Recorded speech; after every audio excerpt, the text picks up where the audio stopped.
te eet en te oreer. So het jy ook mense wat vashou aan die leer van die Nikolaïte, wat ek haat. Bekeer jou, anders kom ek gou na jou toe, en sal teen hulle oorlog voer met die swaard van my mond. Wie 'n oor het, laat hom hoor wat die Gees aan die gemeente sê. Aan hom wat oorwin, sal ek gee om te eet van die verborgde manna, en ek sal hom gee 'n wit keursteen, en op die steen 'n nuwe naam geskrywe, wat niemand ken nie, behalwe hy wat dit ontvang. Ons lees net tot sover. Kom ons sit so, dan sluit ons die oë. Ons hemelse Vader, Here, dankie dat ons uit die boek van Openbaring kan lees, Here, dat ons op die waarskuwings daarin kan sien, en dat U ook deur die woorde van Johannes vir ons kan bemoedig in die tye waarin ons leef. Dankie Here vir U voorsiening in elkeen van ons lewens. Dankie Here dat ons U kan loof en prys en eer vir ons God, vir ons hemelse Vader, vir die Seun wat U vir ons gestuur het om aan die kruis te sterf vir al ons sondes, vir die Heilige Gees wat in ons harte leef en ons oortuig van sonde, geregtigheid en oordeel. Maar Here, nou bid ek en vra ek dat U ons ook sal seën in hierdie oggend, seën die woord in ons hart, en ons vra dat U vereer en verheerlik sal word deur dit alles. Ons bid dit in Jesus naam. Amen. Nou kom ons staan, dan sing ons die Onse Vader.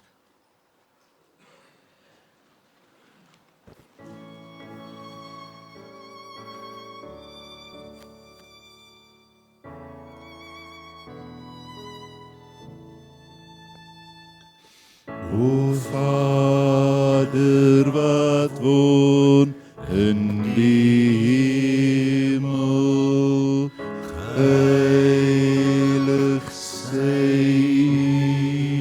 naam.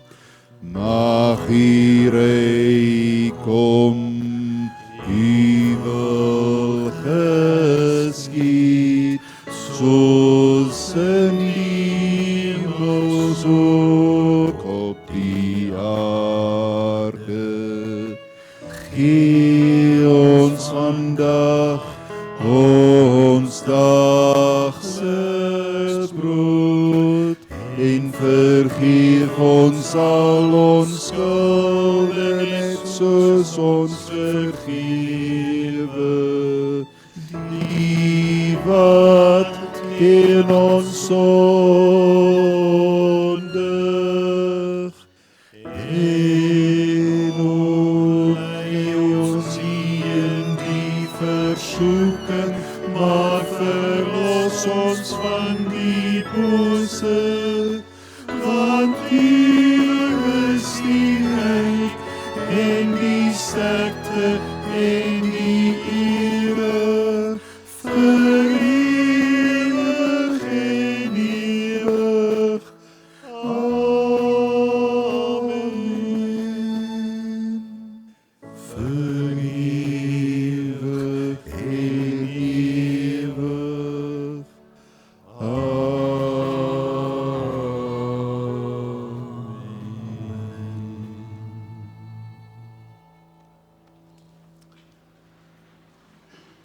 Nou terwyl ons besig is met die 7 gemeentes, wil ek net weer herinner, hoekom is die 7 gemeentes vir ons opgeskryf? Die 7 gemeentes was fisiese brief gerig aan 'n fisiese bestaande gemeente, net soos wat ons hierso is, wat in Klein-Asië was. Daar is 7 soorte gemeentes in die algemeen wat in die kerk bestaan. En elkeen van hierdie gemeentes is vir ons 'n beeld van hierdie kerk of daai kerk of daai kerk. Daar's 7 tipes persoonlikhede in die kerk. Jy kan vir jouself vereenselwig met een van hierdie 7 gemeentes en vir jouself sê, ek pas in hierdie gemeente in, want dit is eintlik wat my beskryf. Of ek pas by daai gemeente in, want dit is wat my beskryf. En dan is daar 7 tydperke wat dit beskryf. Die eerste tydperk is die vervolging van die kerk, en dan die laaste tydperk gaan dan wees die tydperk waar ons nou leef, die lou tyd, waarin mense lou is. Hulle is 'n tyd van menseregte. Nou, Pergamus is die gemeente waar ons dan nou vanoggend is. En ons lees dan vers 12 waar hy sê, skryf aan die engel van die gemeente in Pergamus, en dit sê hy wat die skerp, tweesnydende swaard het. Nou Jesus word weer eens voorgestel vir ons in hierdie gemeente, want in elke gemeente wat daar genoem word Jesus voorgestel in die eerste vers of 2, soos wat hy voorgestel is in hoofstuk 1.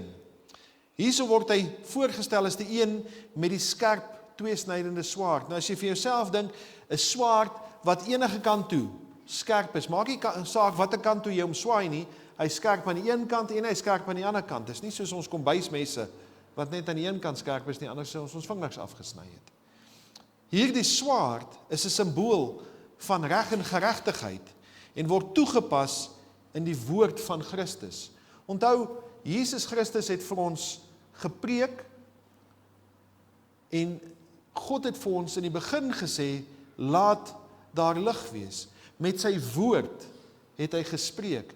Aan die einde gaan die Here met 'n woord spreek en hy gaan sê, gaan weg van my af. Ek het jou nooit geken nie. Die swaard word vir ons beskryf in Efesiërs 6, vers 21. En die swaard van die Gees, dit is die woord van God. Met ander woorde, daar sien ons die bewys van wat is hierdie swaard. Dis die woord van God. Met ander woorde, die Heilige Gees oortuig ons wanneer ons die woord van God hoor. As jy nie die woord van God hoor nie, kan jy nie gered word nie. Hebreërs 4 vers 12 sê vir ons, want die woord van God is lewend en kragtig en skerper as enige tweesnydende swaard en dring in tot die skeiding van siel en gees en van gewrigte en murg en is 'n beoordelaar van die oorlegginge en gedagtes van die hart. Dink 'n bietjie aan 'n mes. As jy 'n slagter is of jy 'n jagter is en jy moet nou gaan slag. Daai mes wat jy indruk in daai pootjie om daai seening wat in die middel is af te sny. Dis wat hy eintlik hierso sê. Jy kan nie 'n slap of 'n papmes vat en hom daar gaan indruk nie, want jou mes gaan breek. Jy het 'n sterk mes nodig om daar in te druk. En nou sê die Here, hierdie woord van hom druk enige plek in. Ons gaan nie kan keer nie. Sy woord is regheid. Hy sny regheid, hy praat regheid met jou hart. En jy het een van twee gedagtes. Of jy sluit jou hart toe en jy sê ek wil dit nie hoor nie en jy ervaar die straf van die Here, of jy maak jou hart oop en jy laat toe, laat hy soos 'n chirurg dit wat verkeerd is wegsny uit jou lewe uit. Hierdie swaard prys hulle, maar hy bring ook hulle swakheid aan die lig. Hierdie swaard maai sonde en ook die sondaar af. En die swaard sny en slaan al kante toe. En die wat in God glo en in sy weë wandel, hoef nie bang te wees vir hierdie swaard nie. Die Here se beskrywing van homself in Openbaring 2 vers 12 as die een wat die skerp tweesnydende swaard hanteer, sou sekerlik mense van daardie tyd bemoedig het, want God is regverdig. Maar die swaard in daardie tyd, en hoekom Johannes dit dalk vir ons neergeskryf het, was die swaard en die tweesnydende swaard was ook 'n teken van die Romeine en van die Romeinse reg in daardie tyd gewees. So hy het dit half gevat en dit vergelyk en gesê, soos wat julle verstaan, jy kan jou saak voor die keiser gaan bepleit, net so kan jy jou saak voor God gaan bepleit. Dit was belangriker dat die kerk Christus se swaard vrees, as wat hulle die Romeinse swaard sou vrees. Dan lees ons in vers 13, ek ken jou werke en die plek waar jy woon, waar die troon van Satan is. En jy hou vas aan my naam en het die geloof in my nie verloon nie, selfs in die dae wat Antipas my getroue getuie was, wat gedood is by julle waar die Satan woon. In die situasie waar Pergamus hom bevind het die Christene daar nie hulle geloof ontken nie. Daar is 'n groep gewees wat vasgehou het aan hulle woord, aan God se woord. Daar's 'n groep gewees wat die Here gedien het. En hiervoor sê die Here, ek prys julle dat julle standvastig staan in hierdie stad, in hierdie gemeente waar julle geroep is. Maar aan die ander kant staan Pergamus bekend as die kerk van kompromie. Van mense wat sê, ek is in die kerk, maar ek doen nog hierdie ander goeders. En ons sal nou sien, hoekom hy so sê. Pergamus beteken sterk vesting. En dit is asof hierdie gemeente sterk toring, sterk vestings gehad het, om te oorkom wat gekenmerk was aan sekere leerstellings en gebruike wat verkeerd was. As ons dink toe die Israeliete die beloofde land ingeneem het, moes hulle die vestings gaan inneem het.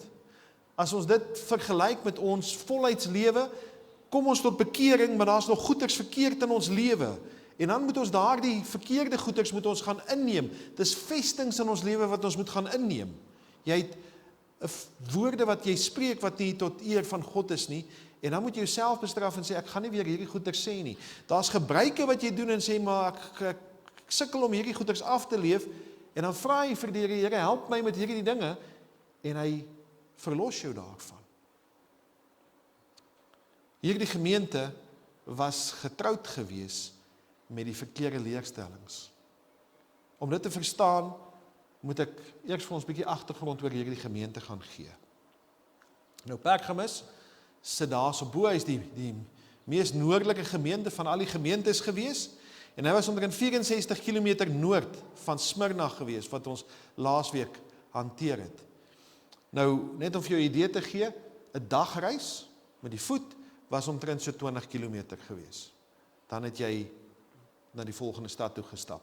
Hierdie was 3 dae se stap tot by die volgende stap. En dis dalk hoekom hulle van Smyrna na Sardes na Thyatira en dan na Pergamus kon gestap het. En dis hoekom hulle so naby aan mekaar ook was.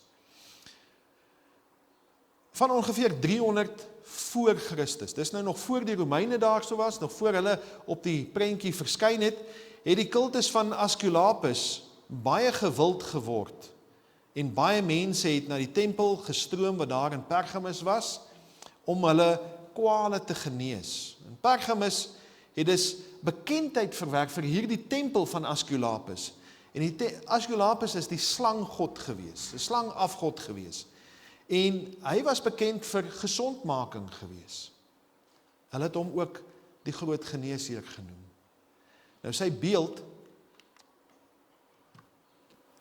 daar is 'n beeld van hom, en hy het 'n staf gehad, en daar is 'n slang om hom gedraai gewees, en ter ere van Asculapus is 'n bepaalde soort nie giftige slang in die tempel losgelaat, so 'n klomp van hulle. En dan as jy nou siek is, as jy 'n probleem gehad het, dan het jy na hierdie tempel toe gegaan, en jy die aand daar spandeer, en heel moontlik is jy deur een van hierdie slange gebyt, en dan het jy gehallusineer, en die oomblik as jy gehallusineer het jy na die priester toe gegaan, en hy sê vir jou gesê het, oké, jy moet nou die volgende goeders gaan doen, en dan gaan jy nou genees wees. En dit was die manier hoe hulle in daai tyd gewerk het. Soms is van hulle gepik, terwyl hulle gehallusineer het in die tempel. Hierdie rituele het suiwering het behels dat daar geoffer was aan hierdie afgod, maar dat terwyl daar in hierdie tempel was daar ook tempelprostituie teenwoordig en so. So dis eintlik 'n hoel gewees, as ons so daaraan dink. As 'n slang 'n besoeker sou byt, dan sou hy eintlik aangeraak gewees het deur die gode. En daar is baie wat sê dat moderne medisyne hulle embleem van Asculapus afkry.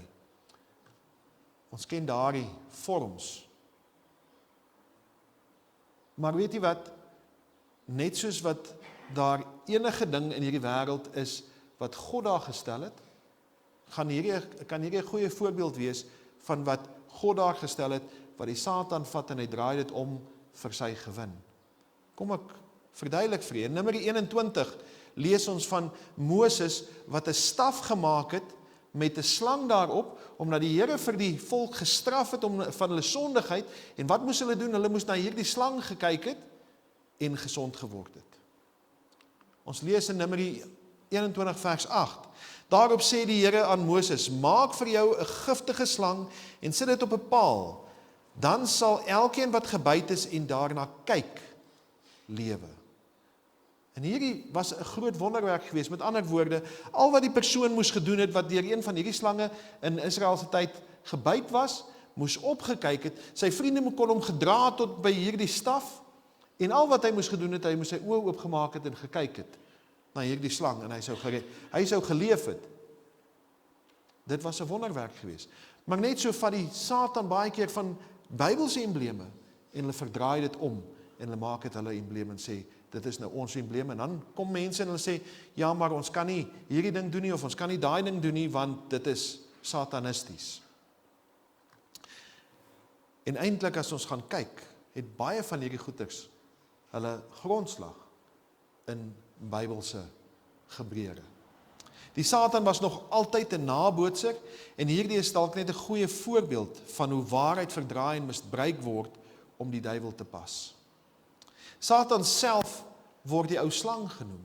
Hy sê vir ons, en die groot draak is neergewerk, die ou slang wat genoem word, die duiwel en Satan wat die hele wêreld verlei. Hierdie stad Pergamus word slegs 2 keer in die hele Nuwe Testament, eintlik in die hele Bybel word hy genoem. In Openbaring 1 vers 11 en dan ook in Openbaring 2 vers 12 en 13. En tog was dit een van die belangrikste stede in die Romeinse bewind geweest. Nou daar's 'n voorstelling van hoe dit gelyk het. Nou hierdie stad was op 'n koppie gebou geweest, en hierdie koppie se helling wat gestyg het gestyg teen so 270 meter van die onderste na die boonste vlak. So jy kan vir jouself dink dit is 'n redelike 'n koppie gewees, en dalk daarom het Johannes geskryf en sê dis die troon van Satan, want dit is so hoog gewees. Daardie berg of daar word ook 'n Akropolis genoem.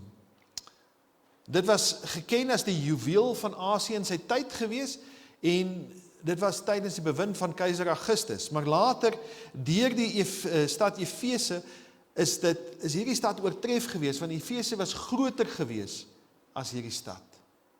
Die verwysing van na Satan, soos ek nou gesê het, word baie deur geleerdes gedink, daar was 'n tempel van Zeus in daai stad gewees, en hy was bo op die Akropolis gewees, en dit het bekend gestaan dat hierdie is die stad van Zeus. Teen die jaar 113 na Christus sou 'n nuwe tempel daar gebou geword het, ter eer van keiser Trajanus. Met ander woorde, hierdie gemeente het in hierdie boosheid bestaan, as ons nou daaraan so aan kan dink. Dis al hierdie verkeerde goeders wat daar gebeur het, en dit is ikoongeboue en gebruike in die dorp, waar hierdie gemeente geplaas is om te sê, ons moet staande bly, ons moet aan die Here trou sweer, en ons moet niks anderster as die Here dien nie. En dit is waarskynlik wat die Here bedoel het daarso in vers 13, hy sê, ek ken jou werke, en die plek waar jy woon, waar die troon van Satan is. Met ander woorde, die Here sê, ek weet wie jy is, ek weet waar jy is. Dit is ook tydens die Christene op 'n vroeë datum dat hulle hier vervolg was. Nou kan jy vir jouself dink, met al daai boosheid daar, soos jy gaan sê met jou mond, jy bely met jou mond, ek is 'n kind van die Here, wat gaan met jou gebeur? Ons lees daarso in vers 13 sê, selfs in die dae wat Antipas my getroue getuie was, wat gedood is by julle waar die Satan woon. Antipas was heel moontlik 'n kerkleier gewees in daardie tyd. Ons weet nie veel meer daarvan nie. Maar as ons na die woord Antipas gaan kyk, dan is dit 'n verkorte woord van die woord Antipater. Antipas, Antipater. Antipas staan vir teen almal. Teen almal. Met ander woorde, hy was teen die wêreld waarin hy geleef het. Hy het God se woord verkondig, en daarom het hulle hom doodgemaak. In latere Griekse tradisie is Antipater tot biskop van Pergamus gemaak. Gemartel deur Domitianus, deur in 'n verhitte koperbul te gesit. Wat hulle gedoen het was, hulle het 'n bul gemaak, uit koper uit, hulle het 'n deur in hom gemaak, hulle het vuur onder hom gemaak, hulle het daai koper rooi warm gemaak, en dan het hulle hierdie persoon binne ingesit en die deur toegemaak. Dis wat hulle sou gedoen het. Op daardie manier sou jy 'n gruisame dood gesterf het. Die naam Antipas is dan ook geallegoriseer deur, as ons dink aan antipas, teen almal. Met ander woorde, dit is moontlik dat die kerk van Pergamus geprys word vir sy oppositie teen heidense gebruike. En ons noem dit Antipas, hy is teen almal. Maar Jesus sê aan hierdie gemeente in vers 13, hy sê, ek ken jou werke en die plek waar jy woon, waar die Satan is. Ten spyte van intense lyding, het hierdie gemeente staande gebly. Hulle het geweier om wierook aan Zeus te offer, want wat 'n Romein moes gedoen het was, hy moes eenmal 'n jaar, moes hy opgegaan het na die tempel toe, en hy moes gesê, die keiser is God. Hy moes dit gaan bely het met sy mond, en dan moes hy 'n wierookstokkie of 'n ding gaan aansteek het, en gaan vereer het. En as hy dit nie gaan doen het nie, want daar's boek gehou, wie het gegaan, dan het hulle daai ons gaan soek en gesê, maar jy's 'n Romeinse burger, en hoekom het jy dit nie gedoen nie? En later van tyd is dit ook die manier hoe hulle die Christene vervolg het. Hulle het byvoorbeeld, soos ek laasweek gesê, die visie wat hulle getrek het, dan het hulle byvoorbeeld Jesus se naam geskryf, en dan sê hulle vir iemand, spoeg op hierdie naam. Wie van u gaan op Jesus se naam spoeg, as jy 'n Christen is? En as hulle dit nie wou doen nie, dan het hulle geweet, hierdie persoon is 'n Christen, en dan het hulle hom in die tronk gegooi. Tog lig Johannes 'n paar ernstige probleme in hierdie gemeente van Pergamus uit. Want daar's 'n groepie wat vashou aan die Here se woord. Hulle is getrou, hulle doen presies wat reg is, hulle hart is reg, hulle leef reg. Maar dan's daar 'n tweede groep wat koud en lou is. Hy sê in vers 14, maar ek het enkele dinge teen jou,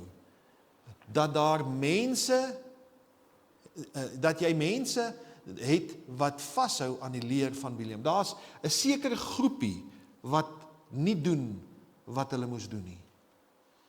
Die eerste was die leer van Biliam wat ek laas al in die boek van die Efese het ek dit verduidelik toe ek met die gemeente van Efese besig was, maar net in kort, Biliam was 'n profeet gewees en Balak het by hom gekom en gesê, vervloek die volk Israel, en ruil daarvoor sal ek vir jou rykdom en aansiens gee, en Biliam het dit nie gedoen nie, en hy het eintlik na Balak toe gegaan en hy sê, stuur net jou mooi meisies af daar na die volk toe, en laat hulle die volk verlei, en laat hulle afgode dien, en as dit gebeur, dan sal die Here self teen hulle straf. En daarvoor is hy ook gestraf. Pergamus was die kerk wat met die wêreld getroud was, want wat het gebeur in hierdie tyd? Jy sal onthou dat ek laasweek gepraat het oor die Chi-Rho teken. Nou, toe Konstantyn aan die 313 na Christus, toe hy keiser geword het, het hy 'n veldslag gewen, en in daai veldslag, voor hy in hierdie veldslag ingegaan het, het hy hierdie teken in die wolke gesien in 'n visioen. En dit beteken dat hy hierdie veldslag sou wen. En hy het hierdie teken gevat en hy het op al sy skilde en op al sy banners en so aan, het hy dit aangebring en hy's in hierdie veldslag in en hy het gewen. En toe hy daar uitkom, toe sê hy, maar nou sal daar godsdienstvryheid wees. Hy het die Christenskap in die Romeinse Ryk het hy gewettig en hy het met die edik van Milaan. En net na hom kry ons vir keiser Theodosius. Hy het in 318 na Christus, 381 na Christus geleef, en hy het met die edik van Thessalonika, het hy die Christenskap, die staatsgodsdienst gemaak. Met ander woorde, daar het 'n huwelik plaasgevind tussen wêreld en staat. En dit het veroorsaak dat die wat werke gehad het, as ons, vir die mense wat die ou mense sal onthou, jy moes aan 'n Drie Susters kerk behoort het, om enigstens werk in 'n staatsdiens te kry. As jy nie in een van hulle behoort het nie, het jy nie werk in die staatsdiens gekry nie. En dis half amper daar dieselfde ding. Nou kry ons hierdie wêreldse sisteem, en nou kom Konstantyn en hy sê, Christenskap en die kerk kom nou by mekaar, en nou is daar 'n klomp ouens wat skaapgevang is, hulle sit op die draad en sê, Ek is nie 'n Christen nie, maar as ek soos 'n Christen optree, dan kan ek dalk my pos behou in die staatsdiens, in die Romeinse Ryk of waar ook al. En nou begin mense voorgee dat hy 'n kind van God is. Want dit gaan nie vir hom oor die hemelse ewigheid nie. Dit gaan vir hom oor wat hy kan kry. Dit het veroorsaak dat daar vals Christene tevore gekom het. Jy moes of opreg 'n Christen wees, of lieg, om dalk 'n goeie pos in die staat te gekry het. Maar om in 'n staatsdienspos te wees, moes jy ook trou sweer aan die keiser. Jy moes ook met jou mond bely dat die keiser is God. So, dis half 'n catch-22 waar 'n Christen hom daarso in bevind het. En nou kry jy mense wat sê met hulle mond, hulle is 'n kind van die Here, maar hulle hou vas aan al hierdie ander gebruike. En dit is juis hierdie lou Christene wat gewaarsku word om nie hul geloof te vermeng met heidense gebruike nie en sodoende vervolg moet word nie. Dit is ook die rede hoekom Jesus homself beskryf as die een met die tweesnydende swaard. En hy is die een wat daai swaard indruk in jou gedagtes en hy sê vir jou, waarmee is jy besig? Is jy besig om die Here te dien en 'n klomp ander goeders? Of is jy net besig om die Here te dien? Ons lees in vers 15. Hy sê, vers 14 sê, maar ek het enkele dinge teen jou. Dis nou hierdie dinge wat hy teen hom het. In vers 15 lees ons, so het jy ook mense wat vashou aan die leer van die Nikolaïte wat ek haat. En daardie woord Nikolaïte is 'n samevoeging van twee woorde. Nico is oorwinning en Laos is mense, met ander woorde mense oorwinning. Hierdie mense word oorwin deur 'n vorm godsdiens. Hulle is in beheer van hulle self, maar hulle wil nie God dien nie, hulle wil die wêreld dien. En dit was die Nikolaïte gewees. Nou sê die Here, ek het dit teen jou dat jy 'n Nikolaït is. Wat begin het as dade vir Christus, is gou verander na voorgee vir Christus. En dit is net dit kos net een vrot appel. Dink 'n bietjie, vat 'n mandjie appels, almal is mooi en reg, en gaan vat een vrot appel, net een, en sit hom in daai mandjie in. En los hom net daarso vir 'n week. Dan gaan jy sien hoeveel ander appels is vrot. Vinnig, want die een maak die ander vrot. Maar as jy sien daar's 'n mandjie appels en jy haal daai een vrot appel uit, dan bly daai appels wat daar is nog langer reg. Mense wat die gewoonte is om die Here te dien, was daar, maar sonder die oortuiging van hulle hart. Jesus sê vir sy disippels in Matteus 16 vers 24 gesê, as iemand agter my wil aankom, moet hy homself verloon. Jy moet self ondersoek doen. Jy moet vir jouself vra, is ek besig om die God van die heelal te dien, of is ek besig om die God van die heelal te dien en 'n bietjie daarby te sit? Wat is ek mee besig? Christendom sal jou hele lewe kos. Nie gaan nie, dit sal jou hele lewe kos, want jy is gewy aan Christus. Hoekom is jy gewy aan Christus? Want is Christus wat jou vrygekoop het aan die kruis, sodat jy die ewige lewe kan erwe.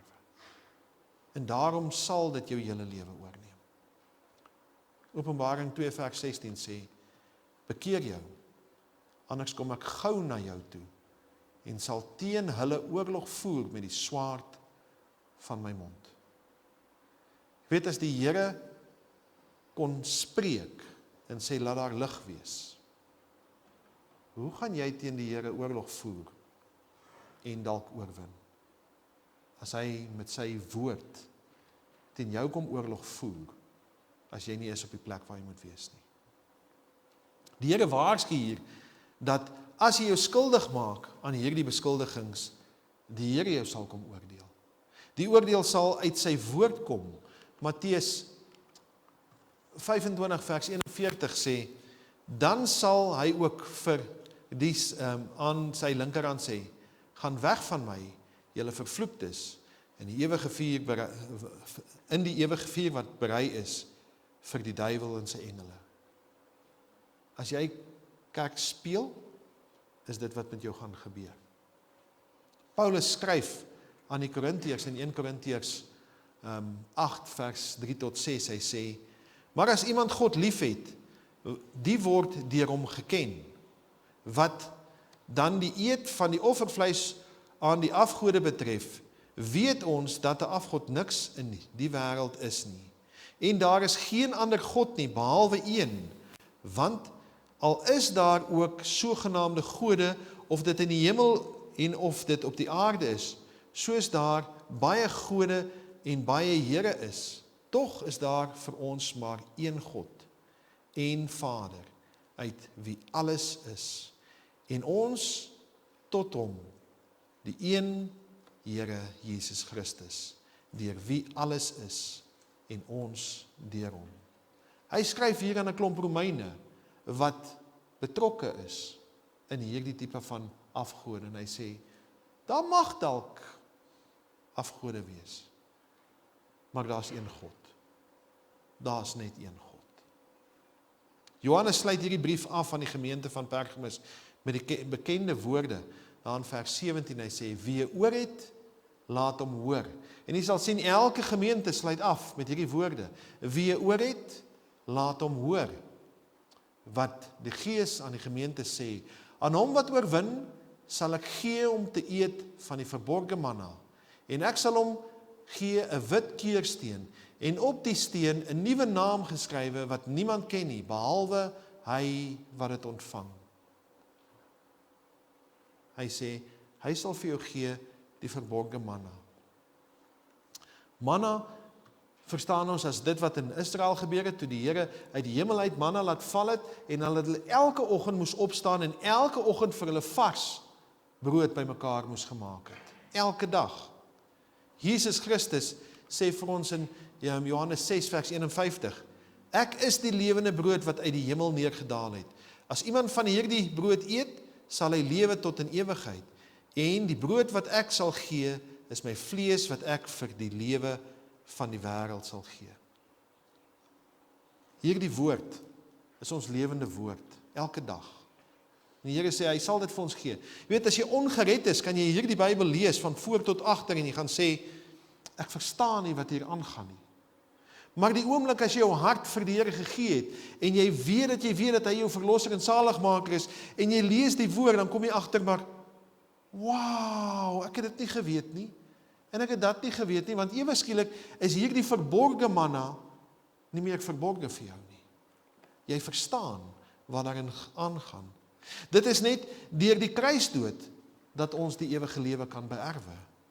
In vers 17 sê hy, en ek sal hom gee 'n wit keursteen. Jy sien, wanneer 'n atleet in die spele, kyk, die Olimpiese spele het maar sy agtergrond hierso. Wanneer 'n atleet in hierdie spele gewen het, dan is hy dikwels 'n prys gegee, hy's dikwels 'n wit keursteen gegee, 'n wit klip gegee, waar daar op 'n naam opgeskryf was, en hierdie naam was, hierdie klip was soos 'n toegangskaartjie, om na die wenners se partytjie te kon gaan, om daar in te gaan, en net sekere mense kon daar ingaan. Nou gebruik Johannes hierdie gedagte, wat net sekere mense kan by hierdie partytjie uitkom, net sekere mense wat hierdie steen het. Hy sê, en dit kan die oomblik voorstel, wanneer die oorwinnaar 'n kaartjie van Christus kry, om te sê, hy sal in die hemel wees. Dis dat jy in jou hart kan weet, dat jy weet, dat jy weet, dat jy weet, dat jy weet, dat jy kind van God is. Dis daar die wit keursteen, wat jy in jou hart het. Jy twyfel nie daar nie. As iemand jou in die middel van die nag wakker maak en vra, waar is jou pad heen? En sê, ek weet, ek is op pad hemel toe. Ek weet. Dit herinner my aan Matteus 22. Hoor wat sê hierso, Matteus vir ons, hy sê, en hy sê vir hom, dis nou Jesus wat hier so 'n gelykenis vertel, hy sê, vriend, hoe het jy hier ingekom sonder 'n bruilofskleed aan, sonder 'n wit keursteen, En hy kon geen antwoord sê nie. Toe sê die koning van sy dienaars, bind sy hande en voete, neem hom weg en werp hom in die buitenste duisternis. Daar sal 'n geween en 'n geknars van tande wees. Lees ons daar in vers 17, hy sê, en op hierdie steen is 'n nuwe naam. 'n Persoonlike boodskap van Christus aan diegene wat hy liefhet, wat sal dien as toelating tot die ewige lewe. Dit sal so persoonlik wees, dat net die persoon wat dit ontvang, dit sal weet. Ek kan weet dat ek gered is, maar ek kan vir geen een van u wat hierso sit, weet dat jy saam met my in die hemel gaan wees nie. Selfs my vrou wat daar so agter sit, ek kan nie met sekerheid sê nie. Net God kan sê. Maar Petrus skryf vir ons, dat hy sê, wys my jou werke, en ek sê jou my geloof wys. Wys my jou geloof, en ek sê jou my werke wys. So ons kan, in die werke kan ons sien, iemand is gered. Maar ek kan niemand se gedagtes lees nie. Ek weet nie, wat moet jy nog bely? Wat moet jy voor God gaan lê? Het jy werklik waar jou saak reggemaak met die Here nie? En dis hierdie naam, wat niemand ken, behalwe jy nie. Dit sal so persoonlik wees, dat net die persoon wat dit ontvang, sal weet, waarvoor dit staan. Nie een van ons kan 'n ander oordeel, of hy 'n kind van die Here is nie, maar jy sal self daardie persoonlike getuienis hê, dat jy weet, dat jy weet, dat jy weet, dat jy weet, dat jy weet. Ek wil afsluit. Hy sê, wie oor het, laat hom hoor wat die Heilige Gees vandag aan hierdie gemeente sê. Hierdie gemeente het 2 tipes mense in hom gehad. Die eerste ene is iemand wat werklik waar die Here gedien het. Die tweede ene is iemand wat gesê het, ek is 'n kind van die Here, maar ek wil nog lekker hier in die wêreld, wil ek leef en ek wil al die goeders in die wêreld, wil ek gaan doen. Laat ons nie ons geestelike vermoë van gehoor verloor en sodoende koud en lou word teenoor Christus en teenoor sy kerk nie. Ons moet leef in oorwinning en weet, die oomblik as jy jou mond oopmaak vir Christus, gaan jy verdruk word. En dis presies wat in hierdie gemeente gebeur het. Die wat hulle mond oopgemaak het, is doodgemaak in 'n bose wêreld waar hulle was. Ons moet onsself weerhou van afvallige mense wat deur elke wind van lering rondgewaai word. En as ons getuig dat ons kinders van God is ons verplig om oorwinnaars te wees onder elke toets wat ons kan toekom. Ek wil afsluit met 1 Johannes 4:4 wat sê, julle is uit God my kinders en het hulle oorwin, omdat hy wat in julle is, groter is as hy wat in die wêreld is. Hy wat in jou is groter as hy wat in die wêreld is. Mag die Here u seën en mag hy u lei en mag hy u oortuig oor die woord vandag. Kom ons sit so en sluit ons die oë. Ons dierbare hemelse Vader, dankie vir hierdie gemeente van Pergamus, Here wat vir ons so duidelik wys en Here waar daardie tweesnydende swaard in ons siel en ons gees indring en ons oortuig van sonde, geregtigheid en oordeel. En Here, dankie dat ons u mag loof en prys en eer vir die goedheid en die guns wat u oorvloediglik oor ons uitstort. Dat ons vanoggend hier kan wees en dat ons die woord kan hoor en daarna kan luister en Here, dat ons dit kan gaan toepas in ons eie lewens. Ons bid vir elkeen wat hier is vanoggend, dink ook in die wat siek en krank is, Here, dat u hulle sal aanraak, dat u hulle sal genees, dat u in besonder met hulle sal wees en dat u die begeerte van hulle hart aan hulle sal skenk. Dankie vir die groot genade, ons bid dit alles in Jesus naam. Amen. Kom ons staan, dan sing ons saggies en teer, klink die roepstem van Jesus.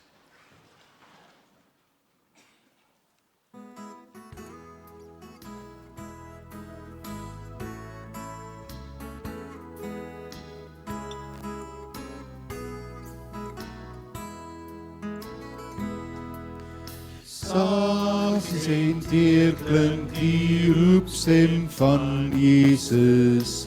Hy roep vir jou en vir my. Hy staan en wag aan die deur van ons harte, wag daar vir jou en vir my. Kom tuis,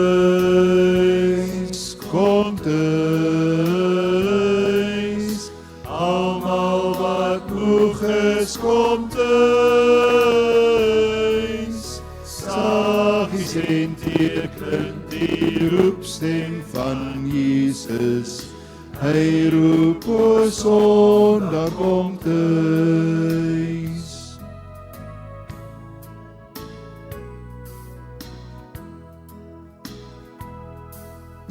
Dink aan sy liefde wat hy ons beloof het, liefde vir jou en vir my. Waarom dan wag en verwerp al sy goedheid, goedheid vir jou en vir my.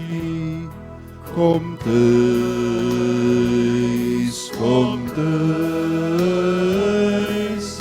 almal wat moeg is, kom tuis. Saggies en teer klink die roepstem van Jesus. Hy roep o Sondag, kom tuis. Kom tuis, kom tuis. Almal wat moeg is, kom tuis. Saggies en teer klink die roepstem van Jesus. Hy roep o Sondag, kom tuis.